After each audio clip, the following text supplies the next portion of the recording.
En la profunda oscuridad de la Deep Web, donde las fronteras de la ilegalidad parecen no tener límites, existe un lugar escalofriante que llama la atención por su macabra oferta: el rancho de ganado.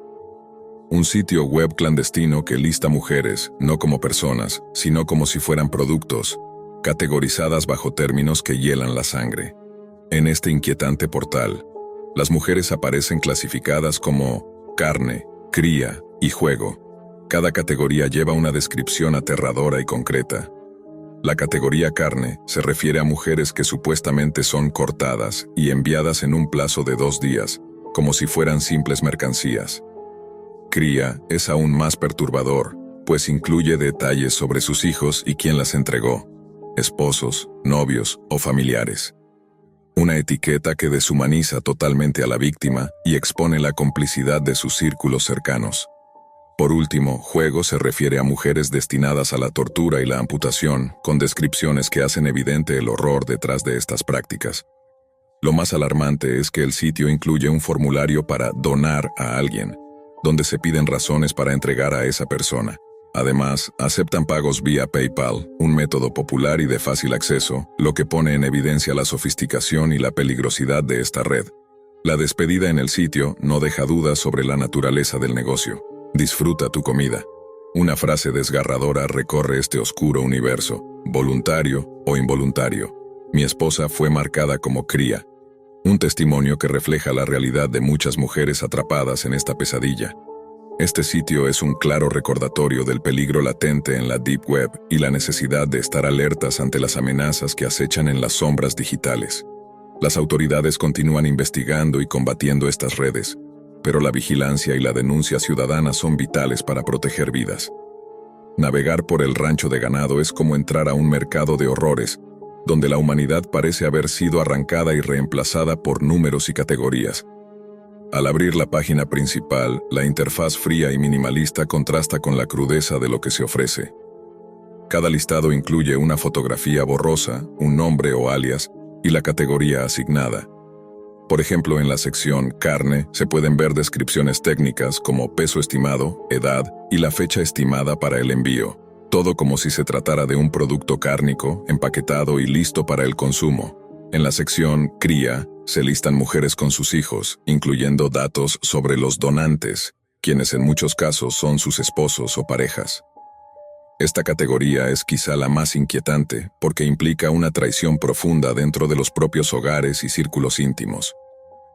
Finalmente, la categoría juego está destinada a aquellos que buscan sufrimiento y abuso. Se describen métodos de tortura con detalles escalofriantes sobre lo que se haría con estas mujeres. Es un nivel de violencia que es difícil siquiera imaginar y que pone en evidencia la crueldad sin límites que existe en estos rincones digitales. En el formulario de donación del sitio, se pide que quien quiera entregar a alguien explique la razón. Las opciones son vagas, pero sugieren motivos que van desde deudas, violencia doméstica o incluso razones más oscuras e inexplicables. El pago a través de PayPal es otra muestra de la sofisticación de esta red, que mezcla la modernidad y la clandestinidad para mantenerse activa. A lo largo del sitio se repite una frase que hiela la sangre: disfruta tu comida. Un recordatorio cruel de que, detrás de toda esta mercantilización, hay vidas humanas que se pierden y desaparecen. El testimonio de un hombre que busca a su esposa desaparecida resuena en estas páginas. Él cuenta cómo fue marcada como cría y entregada sin su consentimiento, una víctima más en este juego macabro donde la línea entre voluntario e involuntario se difumina. Este descubrimiento no solo expone un delito espantoso, sino que también revela la complejidad de las redes de trata y abuso que operan con impunidad en la Deep Web, alimentadas por el anonimato y la falta de regulación. La pregunta que muchos se hacen es: ¿cómo es posible que este tipo de sitios sigan existiendo? ¿Qué están haciendo las autoridades para detenerlos? Y lo más importante, ¿cómo podemos proteger a quienes podrían ser las próximas víctimas? Narrador decide indagar más allá de la superficie. Tras encontrar el sitio, el rancho de ganado, intenta contactar con alguna de las personas afectadas. En uno de los foros clandestinos vinculados al sitio, encuentra testimonios desgarradores de familiares que buscan a sus seres queridos, desaparecidos sin explicación. Uno de esos mensajes destaca: Mi esposa fue marcada como cría. No sé quién la entregó, si fue voluntario o involuntario. Desde entonces nadie sabe de ella. Estas palabras reflejan el horror y la impotencia que sienten muchas familias atrapadas en esta red. Paralelamente, expertos en ciberseguridad y agentes especializados en delitos digitales confirman que sitios como este se ocultan tras capas de anonimato, utilizando criptomonedas y plataformas de pago convencionales como PayPal para evitar ser detectados. Además, las autoridades alertan que la Deep Web no solo es un espacio para mercados ilegales comunes, sino que alberga redes de trata humana y venta de personas, con métodos cada vez más sofisticados para evadir la justicia. El sitio El Rancho de Ganado es un claro ejemplo de la deshumanización total que sufre la víctima, convertida en un producto, en una simple carne, cuyo destino puede ser la muerte o el sufrimiento extremo. Para combatir estas atrocidades, la colaboración internacional es indispensable, así como la denuncia y la vigilancia constante por parte de los usuarios y plataformas digitales. El llamado final es a la conciencia colectiva. Nadie debería ser tratado como un objeto. Y en la era digital, la protección de los derechos humanos debe extenderse también al mundo virtual, por oscuro que sea. Todo comenzó una noche cualquiera, como cualquier otra. Yo, como muchos curiosos en Internet, había escuchado rumores sobre un video llamado Useless, una leyenda urbana que circulaba en foros oscuros, en los rincones más ocultos de la Deep Web. Dicen que mostraba a una mujer siendo torturada por un chimpancé, algo tan perturbador que nadie se atrevía a buscarlo realmente. Pero la curiosidad pudo más. Con paciencia y algo de temor, logré entrar a un foro secreto donde supuestamente se hablaba de ese video. Los usuarios eran crípticos, pero uno de ellos, que se hacía llamar Vox, comentó algo que me heló la sangre. El video es real, y ella quería irse. Intenté indagar más, pero al poco tiempo de cerrar la página, mi computadora comenzó a comportarse extraño. La pantalla se congeló y de repente, un audio comenzó a reproducirse por los altavoces. Cánticos en un idioma desconocido, una especie de oración oscura que parecía invocar algo más allá de nuestra comprensión. Intenté reiniciar el equipo, pensando que era un virus cualquiera. Pero al volver a encenderla, no solo persistían los cánticos, sino que cada vez que intentaba navegar, me redirigía automáticamente al sitio del culto que mencionaba Vox en el foro. Durante días, semanas incluso, no podía deshacerme de esa página. La puerta a un mundo oscuro que parecía acecharme desde dentro de la máquina. Lo peor llegó cuando, investigando en mi propia casa, encontré una máscara en el sótano. Era vieja, polvorienta, pero extrañamente familiar. Recordé las palabras de Vox.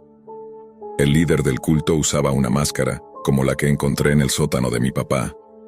Mi corazón se aceleró. ¿Qué conexión tenía mi familia con ese culto? ¿Qué secreto oscuro escondía mi padre? Desde entonces, la línea entre la realidad y el mundo digital comenzó a desdibujarse para mí. La Deep Web no era solo un lugar de terror online, sino una puerta abierta a algo real y peligroso. Pasaron los días y mi obsesión por entender qué estaba pasando creció. Cada vez que encendía la computadora, el sitio del culto aparecía frente a mis ojos, con sus símbolos extraños y la imagen de ese líder enmascarado. El rostro detrás de la máscara parecía observarme, como si me estuviera retando a descubrir la verdad oculta. Decidí escarbar más en la historia de ese culto. Lo llamaban la Hermandad del Mono. Sus miembros, según las leyendas urbanas que circulaban en la Deep Web, realizaban rituales incomprensibles y se decía que tenían un vínculo con fuerzas oscuras, capaces de cruzar la línea entre el mundo virtual y el físico. Nadie sabía cómo operaban exactamente, pero todos coincidían en una cosa: ellos no perdonan. Una noche, el cántico que sonaba en mi PC cambió. Ya no eran solo voces en un idioma desconocido, sino que entre esos sonidos escuché una frase clara y aterradora: «Vuelve a donde perteneces». El pánico se apoderó de mí. Intenté desconectar todo, apagar la computadora y alejarme, pero no pude. Era como si algo me llamara, me atrajera hacia ese mundo oscuro. Recordé la máscara que había encontrado en el sótano. Decidí llevarla conmigo al ordenador, casi como una especie de amuleto o advertencia. Cuando la coloqué junto al teclado, algo sucedió. La pantalla parpadeó violentamente y, por un instante, vi una imagen fugaz de la mujer del video, sus ojos suplicantes, y detrás de ella, el chimpancé que la atormentaba. El miedo se mezcló con la fascinación. Sabía que debía parar, pero algo me empujaba a seguir explorando. Empecé a encontrar mensajes ocultos en el código fuente del sitio del culto, pequeñas pistas que parecían un rompecabezas, una dirección física, un nombre, Elías M. ¿Quién era ese hombre? ¿El líder? ¿O alguien más involucrado? Una noche, sin esperarlo, recibí un correo electrónico, sin remitente, sin asunto, solo un mensaje corto. No todos quieren que veas la verdad. Mi computadora se apagó de golpe y cuando intenté prenderla, apareció un nuevo archivo en el escritorio. Un video. Su título era simplemente Useless. El cursor parpadeaba en la pantalla, indeciso, como si dudara en abrir ese archivo. Sentí un nudo en el estómago, pero la curiosidad pudo más. Hice clic. El video comenzó con una imagen borrosa, sonidos estáticos y una atmósfera densa, opresiva. Poco a poco, la figura de una mujer apareció en pantalla. Estaba encadenada, en un lugar oscuro y húmedo. Sus ojos reflejaban desesperación, pero también una extraña determinación. De repente, la imagen se distorsionó y la mujer pareció mirarme directamente a mí, a través de la pantalla. En ese instante, sentí que algo atravesaba el vidrio del monitor, una presencia fría y pesada que invadió la habitación. Intenté cerrar el video, pero no respondía. La computadora comenzó a emitir un zumbido bajo, casi imperceptible al principio, que fue aumentando hasta convertirse en un canto agudo, inquietante. De la nada, las luces del cuarto parpadearon y la máscara que había dejado sobre la mesa comenzó a emitir un leve brillo azul. Fue entonces cuando escuché un susurro como un eco lejano que decía: «Ella quiso irse, pero aquí quedó para siempre». Intenté levantarme, pero mis piernas no respondían.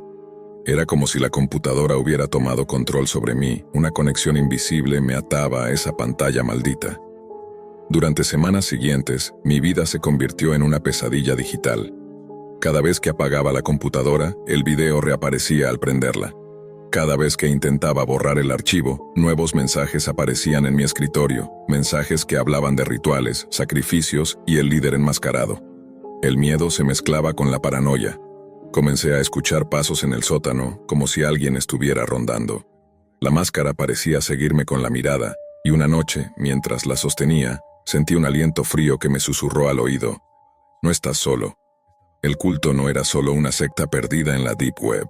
Era algo más grande, más antiguo, y ahora me tenía a mí en su red.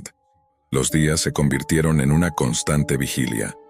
No había descanso. Por más que intentaba desconectar la computadora, o incluso sacar el disco duro, la maldición persistía. Era como si el video Useless hubiese creado una grieta invisible entre el mundo digital y el físico, y yo estuviera atrapado en ella. Empecé a notar que la máscara en el sótano no estaba donde la había dejado. Cada vez que bajaba, parecía estar más cerca de la puerta, como si alguien, o algo, la moviera lentamente para salir. Una noche decidí grabar todo lo que pasaba. Coloqué una cámara apuntando hacia el sótano y otra frente a la computadora, esperando capturar alguna evidencia de lo inexplicable. Al revisar las grabaciones al día siguiente, el horror me paralizó. En la cámara del sótano, la máscara apareció colgada del techo, girando lentamente, y a su alrededor sombras borrosas danzaban en círculos.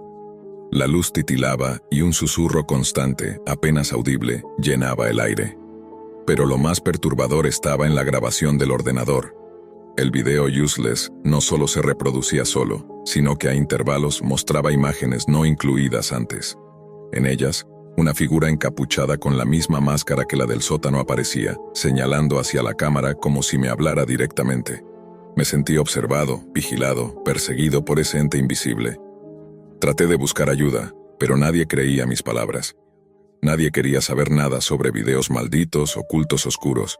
Una mañana recibí una carta sin remitente, escrita a mano con tinta negra y letras temblorosas. En ella solo había una frase: «Deja de buscar o te perderás como ella». Mi corazón se detuvo. ¿Quién me la había enviado? ¿El líder del culto? ¿O alguien más dentro de mi propia familia? Al atardecer, decidí bajar al sótano por última vez con la máscara en mano. Al entrar, el aire estaba frío, denso, como si el tiempo se hubiese detenido allí. En una esquina, encontré un viejo baúl cerrado con llave. Recordé entonces viejas historias que mi padre contaba, de secretos guardados bajo la casa. Forcé la cerradura con una vieja ganzúa que encontré en el taller. Al abrirlo, dentro había papeles amarillentos, símbolos extraños y una fotografía antigua. Un grupo de personas con máscaras similares, entre ellos un hombre que reconocí al instante. Era mi padre. La fotografía tembló en mis manos mientras mis ojos recorrían aquella imagen descolorida por el tiempo. Mi padre estaba ahí, en medio de aquel grupo sombrío, todos con máscaras idénticas a la que había encontrado en el sótano. Sus rostros ocultos, excepto el de mi padre, que miraba directo a la cámara con una expresión seria, casi amenazante. Junto a la foto hallé un diario gastado. Lo abrí con cuidado y las páginas crujieron al ser tocadas. Allí, en letras apretadas y oscuras, mi padre había escrito sobre la Hermandad del Mono, sus rituales y el pacto que hicieron con fuerzas que ningún mortal debía invocar. Según sus palabras, la hermandad había jurado mantener un equilibrio entre el mundo visible y el invisible, pero a un costo terrible. Un fragmento llamó mi atención especialmente. El video Useless no es solo una grabación, es un sello, una llave y una prisión. La mujer que aparece no es víctima. Ella eligió quedarse, por miedo o por condena. Pero cualquiera que intente ver más allá será marcado por el líder enmascarado, y la línea entre la realidad y el abismo se desdibujará. El miedo se apoderó de mí. ¿Había sido mi padre parte activa de esta hermandad? ¿O solo un prisionero más de sus secretos? Volví a la computadora con el diario bajo el brazo, y justo cuando abrí la pantalla, el sitio del culto apareció de nuevo. Pero esta vez diferente. Un mensaje me esperaba. Ya sabes la verdad. ¿Hasta dónde estás dispuesto a llegar? Sin pensarlo, respondí en el chat que aparecía. Quiero salir de esto. La respuesta fue inmediata. Salir no es una opción. Solo puedes decidir qué tan profundo caerás. En ese momento, un nuevo video comenzó a reproducirse automáticamente. No era Useless esta vez, sino una transmisión en vivo. La cámara mostraba una habitación oscura y al fondo, una figura enmascarada que lentamente giró hacia el lente. Para mi horror, reconocí la máscara. Era la misma que había encontrado y que usaba el líder del culto. El vídeo se congeló y en letras rojas, que parecían grabadas con fuego en la pantalla, apareció un mensaje. Estás marcado. El ritual no ha terminado. Un frío intenso recorrió mi cuerpo. En ese instante, sentí que la habitación se oscurecía, y un susurro lejano comenzó a crecer en volumen, envolviendo cada rincón. La noche cae, y frente a la pantalla, un empleado de ciberseguridad se prepara para lo que sabe puede ser peligroso, pero imprescindible. Su misión: infiltrarse en una de las salas rojas auténticas de la Deep Web, no esas imitaciones llenas de trucos y farsas que abundan en la superficie oscura de Internet. Después de días rastreando, encuentra el acceso. Un sitio exclusivo, con protocolos de encriptación que parecen imposibles de romper. Para entrar debe pagar con Bitcoin, la moneda anónima que pocos se atreven a usar en estas redes. El pulso se le acelera mientras confirma la transferencia. La pantalla se reinicia y al instante aparece ante sus ojos dos transmisiones en vivo. La primera titulada Asustar a Lily. Una mujer rubia, vestida de enfermera, se encuentra sola en su casa. De repente la imagen se vuelve caótica. Un hombre aparece y con un martillo comienza a golpear. La violencia es brutal, pero lo más inquietante no es eso, sino la naturalidad con la que el escenario parece reproducirse, como si la cámara fuera testigo de un ritual macabro. La segunda ventana muestra Emma se asusta. Una joven jogger corre por un parque solitario. De pronto, un vehículo se detiene a su lado. Ella intenta huir, pero no hay escape. La cámara muestra cómo es arrastrada hacia el maletero de un auto, atrapada, encerrada en la oscuridad total. Pero no termina ahí. El sitio anuncia que para ver lo que sigue debe enviar más Bitcoin. La cifra aumenta, y con ella la sensación de que alguien más allá de la pantalla observa, controla, juega. Entonces, la transmisión se detiene por un segundo, y la voz fría y amenazante del asesino rompe el silencio. Pronuncia un nombre: Kevin. No solo eso dice: ¿Crees que la policía te salvará? Tengo toda tu información, Kevin. Días después, la noticia estremece a todos. La familia de Kevin es asesinada. ¿Qué clase de pesadilla puede ser esta? ¿Un juego macabro o algo peor? Tras el impacto de ver las transmisiones y escuchar esa amenaza directa, el empleado de ciberseguridad se sumerge aún más en la investigación. Sabe que está jugando con fuego, pero también siente que ha encontrado la pista clave que podría desmantelar algo mucho más grande y oscuro que una simple sala roja de la Deep Web. Comienza a recopilar cada detalle: la dirección IP, aunque enmascarada, los patrones de actividad, incluso las criptomonedas que circulan a través de esa plataforma. Cada dato es un hilo que podría llevarlo al origen, a la persona detrás de esos horrores en vivo. Pero el tiempo corre en su contra. La muerte de la familia de Kevin es solo la primera señal de que el asesino no está jugando. Está usando la información personal de quienes miran o intentan interferir. Es como si el sitio fuese una trampa que no solo vende horror, sino que se alimenta del miedo real. El empleado recibe mensajes anónimos en su correo encriptado, imágenes borrosas de lugares donde supuestamente están las próximas víctimas, fotos de sus seres queridos y, lo más escalofriante, detalles de su propia vida diaria. Su paranoia crece, pero no puede detenerse. Decide contactar a expertos en criptografía y rastreo en la Deep Web. Juntos, tratan de infiltrarse en las otras puertas que el sitio ofrece por más Bitcoin.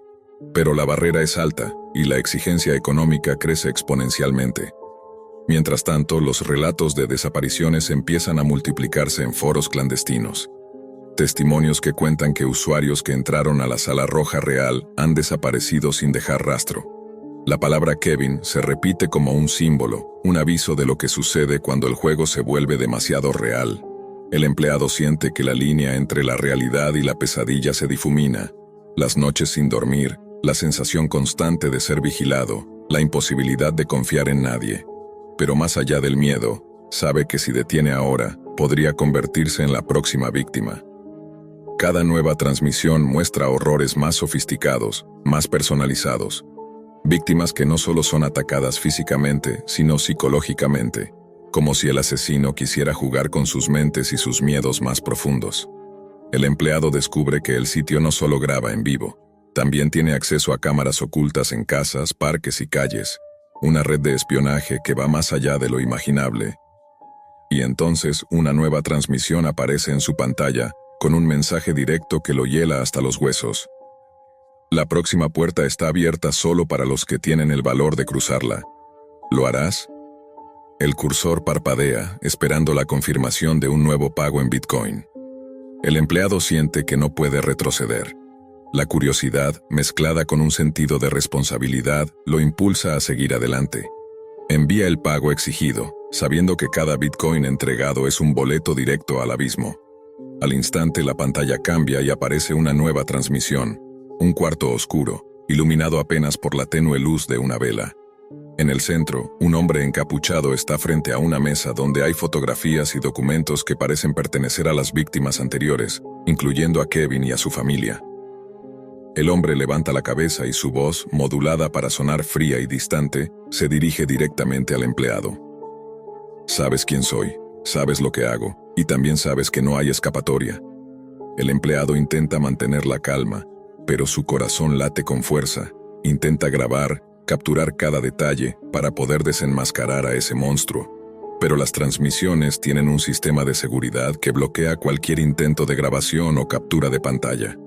En ese momento, un nuevo mensaje aparece en su chat privado. Juega conmigo y pagarás el precio. Tu familia sabe dónde encontrarte. El miedo se convierte en pánico. Intenta contactar a sus seres queridos, pero las líneas están cortadas, los teléfonos no responden. El sentimiento de impotencia lo invade. Decide salir de la red, pero justo cuando intenta cerrar sesión, la pantalla parpadea y aparece un video en directo. No muestra una víctima nueva, sino algo mucho peor. Su propia casa.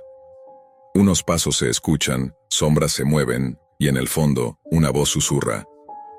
No puedes esconderte, ni siquiera en tu propio hogar. El empleado se da cuenta de que el juego no solo es virtual. El asesino está dentro, está cerca. Y lo más aterrador, sabe todo sobre él. La sala roja real no es solo un sitio de horror en línea, Es una trampa, un juego macabro donde la línea entre víctima y espectador desaparece. Con la adrenalina al máximo, el empleado sabe que debe encontrar la forma de desactivar esa red oscura, o será la próxima historia de terror que el mundo jamás olvidará. La tensión no le permite pensar con claridad. Sabe que el asesino está demasiado cerca, que cada movimiento suyo es monitoreado. Sin embargo, decide que la única salida es adentrarse aún más en la red, buscar pistas dentro del mismo sitio que lo acecha. Con manos temblorosas comienza a explorar los foros y chats clandestinos vinculados a la Sala Roja Real, intentando descubrir alguna grieta en la seguridad del sitio. Encuentra mensajes crípticos, advertencias de otros usuarios desaparecidos y relatos fragmentados que hablan de un controlador, alguien que maneja todo desde las sombras y que disfruta el terror que genera. Entre esas conversaciones aparece un nombre repetido una y otra vez: el arquitecto. El empleado intuye que esta figura es la mente maestra detrás de la Sala Roja Real, el asesino que maneja las cámaras, los secuestros y las amenazas. Pero para poder llegar hasta él, debe enfrentarse a la siguiente puerta, la más peligrosa y codiciada dentro de ese mundo oscuro. La plataforma exige un pago aún mayor y un compromiso. Cruzar esa puerta significará convertirse en parte activa del juego. Ya no será solo espectador ni infiltrado, sino jugador en la peor de las apuestas. La pantalla muestra una advertencia clara. Al abrir esta puerta, tu vida y tu alma estarán a merced del arquitecto. ¿Estás dispuesto a pagar el precio? El empleado duda, pero sabe que sin esa información nunca podrá salvar a las próximas víctimas ni a sí mismo. Envía el pago. El sitio se reinicia y aparece una única transmisión, sin títulos ni descripciones. Solo una imagen que cambia lentamente, la de una habitación vacía, oscura, pero con una sombra que se mueve en las esquinas. Una voz distorsionada comienza a narrar en susurros, contando secretos del empleado, fragmentos de su vida que nadie debería conocer. Cada palabra es un puñal, cada revelación un golpe a su mente y su voluntad. Entonces, la sombra se convierte en figura humana, y la transmisión muestra algo que jamás imaginó. A alguien del pasado, alguien que creía olvidado, con vínculos oscuros con la Deep Web y con el arquitecto. Nunca imaginé que una simple broma acabaría convirtiéndose en una pesadilla real. Todo empezó como un juego para mí, algo sin importancia, una manera de llamar la atención en YouTube. Creé varias cajas misteriosas falsas, con pequeños objetos que parecían valiosos o extraños, USBs con archivos vacíos, joyas viejas que encontré en mercadillos y pastillas de colores que compré en la farmacia sin receta. Mi idea era enviarlas a YouTubers, para que hicieran reseñas y reacciones, y así ganar seguidores. Pero entonces todo se salió de control. Una tarde recibí una caja idéntica a las que yo había enviado, pero esta vez era para mí. No había remitente ni pista alguna sobre quién la había mandado. Al abrirla, encontré un USB, unas pastillas y un iPad antiguo. También había una nota, escrita con una caligrafía que me erizó la piel. Necesitarás estas pastillas, créeme. Y una fecha marcada para el día siguiente. No tardé en conectar el USB a mi computadora, esperando encontrar otra broma o algún archivo vacío. Pero número. En la carpeta había fotos de mi casa, tomadas desde afuera, y luego imágenes aún más inquietantes, mi familia dormida, capturados en la oscuridad de la noche sin que ellos supieran. Y por último, una foto de mí mismo, durmiendo en mi habitación. El terror me hizo temblar. ¿Quién podía estar observándonos así? ¿Y cómo? Cuando encendí el iPad, la aplicación de fotos se abrió automáticamente, mostrando imágenes que aún me persiguen. Mujeres enmascaradas, con rostros sin expresión, cosiendo botones negros en los ojos de niñas pequeñas. Era un ritual, una escena sacada de las peores pesadillas. Me recordó a Coraline, pero con un aire mucho más siniestro y real. Conforme avanzaba, la fecha en la nota se acercaba, y yo sentía que algo oscuro se acercaba a mí. Al caer la noche, la sensación de ser observado no me abandonaba. Cada sombra parecía moverse con vida propia y el silencio de la casa era insoportable. Traté de convencerme de que todo era una broma demasiado elaborada. Quizá alguien cercano que quería asustarme. Pero eso no explicaba las imágenes tan detalladas ni la extraña nota. Decidí revisar el iPad con más calma. La aplicación de fotos seguía abierta, y entre las imágenes perturbadoras encontré un video. Era corto, grabado con una cámara casera, pero lo que mostraba era imposible de ignorar. Un cuarto oscuro con esas mismas mujeres enmascaradas, sentadas alrededor de una mesa. Una de ellas sostenía una caja idéntica a la que había recibido. En sus manos, botones negros y agujas, que usaban para coser en un muñeco de trapo algo que parecía un ojo. Mi corazón se aceleró. De repente, sentí un sonido sutil detrás de mí. Me giré, pero no había nada. Solo el eco de mi respiración y el latido de un miedo que comenzaba a apoderarse de mí. Al volver a mirar la pantalla, la última imagen había cambiado. Ahora mostraba mi habitación. No solo la foto, sino una transmisión en vivo. Me veía allí, durmiendo, exactamente igual que en la foto del USB. El terror me congeló. De pronto recibí un mensaje en el iPad. La fecha es mañana, prepárate. No había remitente, solo esas palabras. Intenté apagar el iPad, pero no respondía. Lo desconecté, pero la pantalla seguía encendida, mostrando un nuevo video. Esta vez una voz susurrante comenzó a hablar, con un tono frío y distante. No juegues con lo que no entiendes, el emporio de misterios no perdona. Empecé a revisar la casa, buscando cámaras, micrófonos, cualquier cosa que pudiera estar grabándome sin que lo supiera. Pero no encontré nada. La paranoia crecía, y la noche parecía alargarse hasta volverse insoportable. Antes de dormir guardé las pastillas sobre la mesa. No sabía qué eran ni para qué servían, pero la nota me hacía dudar si debía tomarlas o no. La mañana siguiente llegaba, y con ella la inquietud más profunda. ¿Qué pasaría cuando esa fecha señalada llegara? Nunca pensé que un simple clic cambiaría mi vida para siempre. Era solo una chica de 16 años, curiosa, un poco aburrida, navegando sin rumbo por internet cuando apareció ese enlace. Vistas hipnóticas. Lo encontré en un foro oscuro, perdido entre páginas olvidadas de la Deep Web. Sin saber realmente qué esperaba, hice clic. Lo primero que vi fueron imágenes fugaces, un parpadeo de destellos rojos, manchas de sangre que se colaban en mi visión, como si mi mente intentara resistirse a verlas. En segundos la pantalla quedó en negro y apareció un mensaje simple, helador. Buena suerte. Pensé que era una broma, pero desde ese momento algo dentro de mí cambió. Al día siguiente desperté con un dolor de cabeza insoportable, un martilleo constante que parecía venir de algún lugar profundo en mi cerebro. Pero no era solo eso. También sentí un impulso, una necesidad irracional, de violencia que no podía controlar.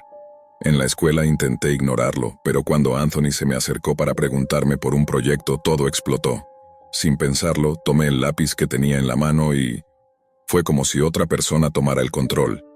El lápiz cortó su cuello y la sangre salió a borbotones. La gente gritaba, pero yo solo sentía el frío vacío de alguien que había cruzado una línea que no podía deshacer. Esa noche no dormí. Volví a buscar en la Deep Web, esa web oscura de la que había oído susurros. Encontré el sitio, la página escondida que nadie más parecía conocer. Allí me esperaban 5 reglas grabadas en la pantalla, como una sentencia. 1. Termina lo que empezaste o morirás en 4 meses. 2. Tómate tu tiempo o el dolor empeorará. 3. No te atrapen. 4. Deja una señal, una foto grabada en la frente. 5. Estás hecho para continuar el trabajo de otro. No entendía qué significaban ni quién me las había puesto.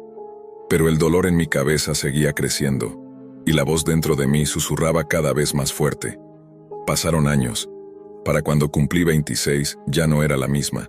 Me había convertido en una sombra, alguien que no controlaba sus actos, una asesina en serie que empezaba por Anthony, el primero que pagó el precio. Nunca uso redes sociales. ¿Cómo entonces tenían esa foto mía? Esa pregunta me persigue cada día, mientras la Deep Web me llama para continuar un juego del que no puedo escapar. Las semanas después del ataque a Anthony se convirtieron en un infierno silencioso. Cada vez que cerraba los ojos, veía destellos de imágenes rápidas y sangrientas, como flashes que mi mente no podía apagar. El dolor en mi cabeza era como un tambor que retumbaba sin cesar, pero peor aún, sentía que esa fuerza oscura que había despertado dentro de mí me empujaba a seguir, a terminar lo que había empezado. No sabía quién ni qué estaba detrás de todo aquello, solo sabía que no podía detenerme. Busqué respuestas en foros oscuros, en chats secretos, hasta que una noche, navegando sin rumbo por la Deep Web, apareció otra vez esa página. La Hueva Oscura. Me recibió con un texto nuevo, una especie de bienvenida fría y distante. Has aceptado el pacto. La sangre llama a la sangre. El dolor es solo el principio. No había forma de salir. Intenté borrar cualquier rastro, pero cada vez que lo hacía, una notificación aparecía en mi teléfono. Una foto mía, tomada en momentos donde creía estar sola, sin cámaras, sin testigos. No uso redes sociales. ¿Cómo tenían esa foto mía? Me repetía mientras el miedo me consumía. Poco a poco las reglas de la Hueva Oscura se volvieron claras, aunque no menos aterradoras. La primera: termina lo que empezaste o morirás en 4 meses. Era una sentencia de muerte, una cuenta regresiva que sentía en cada latido. No cumplir con el juego significaba que yo sería la próxima víctima. La segunda regla: tómate tu tiempo o el dolor empeorará. La violencia no era solo un impulso, era una tortura constante. Si no actuaba, la presión en mi cabeza se hacía insoportable, como si miles de agujas me atravesaran el cráneo. No podía dejar de escuchar el murmullo que me urgía a matar de nuevo. La tercera regla: no te atrapen. Vivía con miedo, siempre huyendo, cambiando de ciudad, de apariencia, dejando atrás nombres, historias y vidas. Pero el juego era cruel y parecía tener ojos en todas partes. No había refugio seguro. La cuarta regla: deja una señal, una J grabada en la frente. Un símbolo macabro que me obligaba a marcar a mis víctimas, a dejar un rastro visible que desafiaba a las autoridades y al mundo. Esa J era mi firma, el sello del juego que me había poseído. Y la quinta, la más inquietante: estás hecho para continuar el trabajo de otro. No era la primera ni la última. Había otros antes que yo y otros que vendrían después. Cada asesino, una pieza más en esta red oscura que parecía extenderse más allá de lo imaginable. En mis momentos de lucidez intentaba recordar quién había sido antes del juego, pero mi identidad se desvanecía como humo entre mis dedos. Los recuerdos se mezclaban con pesadillas y la línea entre realidad y locura era cada vez más difusa. A pesar de todo, había algo en la Hueva Oscura que me llamaba, una fuerza imposible de resistir. Cada vez que pensaba en abandonar, un mensaje aparecía: ¿estás lista para continuar? La oscuridad no perdona. Así viví, atrapada entre la realidad y el abismo, entre la vida y la muerte, sabiendo que mi destino estaba sellado en la Deep Web. Con los años, el juego se volvió parte de mí, como una sombra inseparable. Cada J, grabada en la frente de mis víctimas, era un recordatorio de la cadena interminable que debía continuar. Me di cuenta de que no solo estaba atrapada en este ciclo, sino que era una pieza en un tablero mucho más grande, manejado desde las sombras de la Deep Web. Intenté resistirme, buscar ayuda, pero nadie podía comprender ni creer lo que me pasaba. La policía solo veía una asesina sin motivo, sin razón, y yo estaba demasiado cansada para explicar que todo comenzó con un simple clic, con un juego que me obligaba a matar. La frase que me perseguía más que nada apareció en un mensaje que rompió todas mis certezas. No uso redes sociales. ¿Cómo tenían esa foto mía? Esa pregunta no solo era una paranoia, era la evidencia de que no estaba sola. Alguien, o algo, vigilaba cada paso, cada movimiento, cada pensamiento. Una noche, decidí entrar por última vez a la Hueva Oscura, buscando respuestas o quizá el final del tormento. La página estaba diferente, más oscura, como si la misma Deep Web me estuviera esperando. Apareció un nuevo mensaje: has cumplido con tu parte. Ahora el juego cambia. Tu turno terminó, pero la cadena sigue. ¿Quién tomará tu lugar? En ese instante comprendí la cruel verdad. No hay escapatoria. No soy la creadora ni la dueña de este juego. Solo una jugadora más, obligada a pasar la antorcha a la siguiente víctima. Y así, la rueda sigue girando, imparable. Porque en la Hueva Oscura, nadie está realmente a salvo. Y la muerte no es el final, es solo el principio. Desde que empecé a trabajar como técnico en computadoras, siempre tuve una curiosidad que muchos considerarían peligrosa: explorar redes ajenas. Una tarde aburrida, en la casa de un amigo, me decidí a probar algo que llevaba tiempo queriendo hacer: hackear su red Wi-Fi. No era algo que recomendara, pero la tentación fue más fuerte. Con algunas herramientas básicas y un poco de paciencia logré entrar. Al principio parecía una red común y corriente, pero lo que encontré después me heló la sangre. Entre archivos y carpetas, apareció una carpeta encriptada con múltiples documentos que contenían información personal, direcciones, números de cuentas bancarias, fotografías y datos que no tenían sentido para un usuario normal. Lo extraño fue que mientras exploraba, la computadora empezó a comportarse de forma extraña. Sin que yo lo activara, un video comenzó a reproducirse en pantalla. Mostraba a 3 hombres sentados alrededor de una mesa en una habitación oscura y sucia. Uno de ellos suplicaba con desesperación, diciendo algo que no logré escuchar del todo, pero mencionaba a su hija. La tensión era insoportable. Pensé que era una grabación antigua, pero entonces apareció un segundo video. Esta vez mostraba a una niña acostada en el suelo, con la garganta cortada, la sangre aún fresca y el rostro pálido. Mi corazón se aceleró. No podía creer lo que estaba viendo. Intenté rastrear el origen de la transmisión, y las IPs indicaban lugares en Los Ángeles, Beijing y Winnipeg. Sin embargo, lo más inquietante fue descubrir que el dueño de la red, el jefe de mi amigo, nunca había salido de la ciudad. ¿Cómo podía estar conectado a esos sitios? ¿Qué era todo esto? Con miedo, traté de borrar cualquier rastro que pudiera vincularme a esos videos. La idea de involucrarme en algo tan oscuro me aterraba, pero la curiosidad todavía me empujaba a entender más. Justo en ese momento, una frase apareció en la pantalla, casi como un susurro. El video se grabó 20 minutos antes de aparecer en mi pantalla. Fue entonces cuando supe que había cruzado una línea que no debía, que había algo más allá de lo que podía comprender, algo que me estaba observando a mí. Pasaron los minutos y no podía apartar la mirada de la pantalla. El video parecía una transmisión en vivo, o al menos eso me hacía pensar la calidad y la forma en que todo sucedía tan rápido. No entendía cómo alguien podía estar en esa habitación, en ese momento, y que yo estuviera viéndolo desde otro lugar. Decidí investigar un poco más. Empecé a revisar los archivos que estaban en esa red, tratando de encontrar algún indicio, algo que me ayudara a entender qué estaba pasando. Había documentos con nombres, fechas y números, pero todo estaba cifrado con una seguridad que no había visto antes.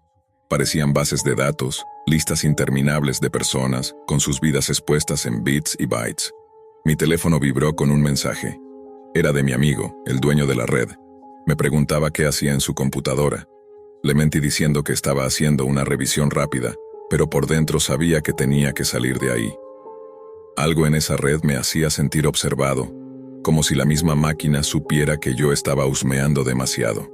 De repente la pantalla cambió. Esta vez no fue un video, sino un chat en vivo. Una ventana apareció con un mensaje que decía: "No deberías estar aquí". La voz detrás del texto parecía fría, casi robótica, pero con un tono que me erizó la piel. Intenté cerrar la ventana, pero no respondía. En cambio, nuevos mensajes llegaron uno tras otro. Cada acción tiene una consecuencia. Los que miran sin permiso terminan siendo parte del show. ¿Quieres ver más?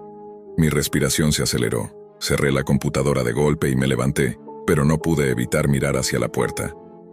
La casa estaba en silencio, pero en mi mente resonaban esos mensajes. Decidí que era momento de desconectarme y olvidar todo aquello. Pero antes, revisé una última vez el historial en busca de alguna pista que pudiera justificar lo que había visto. Y allí estaba, un archivo titulado simplemente "No mires atrás". Con el pulso acelerado me pregunté qué podía significar. Pero antes de que pudiera reaccionar, la computadora volvió a encenderse sola y empezó a reproducir un nuevo video. Esta vez la cámara estaba fija en una habitación vacía. De repente, se abrió una puerta y apareció una sombra moviéndose lentamente hacia el interior. Un susurro recorrió la habitación, pero no se entendía lo que decía. La sombra se acercó a la cámara y entonces vi un rostro, pálido y sin vida, con ojos vacíos que parecían mirar directamente a mí. El terror me paralizó. Traté de apagar la computadora, pero no respondía. Sentí que algo me observaba desde la pantalla, algo que había sido liberado al hackear esa red. Decidí llamar a mi amigo, pero no contestó. Su teléfono estaba apagado. En ese momento, una idea aterradora cruzó por mi mente. ¿Y si todo esto tenía que ver con él? ¿Y si él estaba involucrado en algo más oscuro que solo una red Wi-Fi? Mientras tanto, los videos seguían apareciendo, mostrando escenas que iban desde rituales en lugares abandonados hasta rostros de personas que parecían suplicar ayuda. Cada video estaba fechado y, sorprendentemente, la fecha y hora siempre eran de apenas minutos antes de que aparecieran en mi pantalla. Intenté desconectarme de la red, pero no pude. La computadora parecía estar conectada a una red mucho más grande, una red que se extendía más allá de lo digital, una red que tocaba el mundo real de maneras que no podía entender. Cada vez que apagaba la computadora, esta volvía a encenderse sola. Cada vez que pensaba en cerrar el asunto, algo me empujaba a seguir mirando, como si una fuerza invisible quisiera que fuera parte de esa historia. La noche cayó pesada y el silencio en la casa se volvió opresivo. Ya no distinguía entre lo real y lo virtual, entre lo que veía en la pantalla y lo que sentía a mi alrededor. La computadora seguía mostrando videos y mensajes, y yo me sentía atrapado, como un espectador forzado a presenciar algo que no debía existir. Una madrugada, mientras el reloj marcaba las 3, apareció un nuevo video con una calidad distinta, casi como una transmisión directa desde algún lugar secreto. En la pantalla, el mismo hombre que había suplicado por su hija en el primer video estaba ahí, pero esta vez hablaba directamente a mí, como si supiera que yo estaba al otro lado. «Si estás viendo esto, ya no hay vuelta atrás», dijo con voz ronca y cansada. «Ellos no solo observan, ellos buscan y usan las redes para llegar hasta ti». Mi respiración se volvió agitada. Intenté cerrar la sesión, apagar la computadora, desconectar todo, pero nada funcionaba. La red estaba viva, conectada a un lugar donde el tiempo y el espacio no tenían sentido. De repente, la cámara giró y mostró una habitación oscura, donde una figura emergió lentamente. Era una niña, la misma del video que vi muerta, pero esta vez con ojos abiertos y una expresión que no era humana. Miró directamente a la cámara, y sentí como si me estuviera mirando a mí. Un mensaje apareció entonces. El video se grabó 20 minutos antes de aparecer en mi pantalla. La frase se repitió varias veces, y entendí la horrible verdad. Lo que estaba viendo no era solo grabaciones, sino momentos que aún estaban por suceder, visiones que cruzaban el tiempo para advertirme. Sentí un frío helado recorrer mi cuerpo y la necesidad urgente de escapar de aquella red maldita. Apagué la computadora de nuevo, pero antes de desconectarla, vi como en la pantalla aparecía una última imagen. Mi dirección, tomada directamente de los datos que había encontrado antes, y justo debajo, un mensaje que decía: «Ahora sabes que la curiosidad tiene precio. Nunca más mires atrás». Esa misma mañana, decidí deshacerme de todo. Formateé la computadora, cambié todas mis contraseñas y borré cualquier rastro de esa red. Pero una cosa tengo clara: jamás volveré a hackear una red que no es mía, porque algunas puertas, una vez abiertas, no se pueden cerrar. Y algunas transmisiones no están hechas para ser vistas. Nunca he creído en las cadenas que dicen «no abras este archivo» o «no entres a esta página». Siempre pensé que la Deep Web era solo eso, leyendas de foros y exageraciones. Hasta que tuve esa experiencia fuera de mi cuerpo. Todo comenzó con algo que se suponía debía ser espiritual. Estaba intentando una proyección astral. Ya lo había intentado antes, sin éxito, pero esa noche fue distinto. Sentí un tirón fuerte en el pecho y de pronto flotaba. Mi cuerpo quedó abajo, inmóvil. Yo, arriba, como un espectador. Pero lo extraño no fue eso. Lo verdaderamente aterrador fue lo que encontré en ese plano. Estaba en lo que parecía ser un cuarto abandonado, polvoriento, con una vieja computadora encendida. El monitor no tenía color, era todo en negro con letras grisáceas, como si estuviera conectado a una versión paralela de Internet. No había iconos, solo comandos. En la pantalla aparecía un buscador, pero no era Google.